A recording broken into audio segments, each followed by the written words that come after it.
Hai geng, hari ni aku nak kongsikan kisah seram dari seorang security. Nama security ni Bob. Mungkin sebab dia berbadan besar, sebab tu orang panggil dia Bob. Bob ni bertugas shift malam dari 9 malam hingga 9 pagi. Bob bertugas di sebuah college yang mana dia menjaga pagar keluar masuk. Jadi pelajar yang keluar masuk akan dipantau olehnya. Pada hari biasa, pelajar dibenarkan keluar dari jam 8 pagi hingga 8 malam dan jika hari cuti pelajar dibenarkan keluar hingga jam 10 malam. Pada hari Khamis, seperti biasa Bob masuk bertugas pada jam 9 malam. Bob diberitahu oleh pengawal shift siang. Seorang pelajar perempuan dapat kebenaran masuk lewat kerana kematian nenek.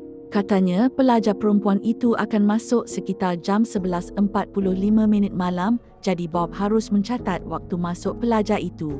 Tepat jam 11.45 malam, pelajar itu pulang ke kolej menaiki kereta yang dipandu abangnya.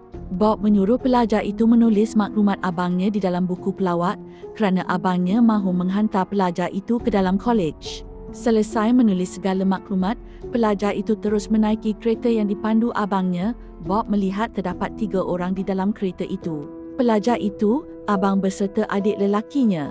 Tak lama kemudian, abang pelajar itu keluar selepas menghantar adiknya di asrama.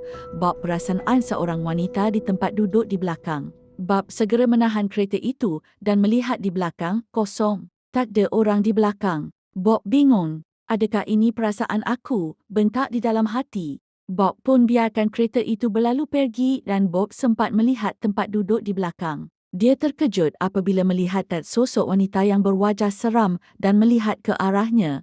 Bob tahu yang dilihatnya bukan manusia. Dia biarkan sahaja dan anggap ianya tidak berlaku.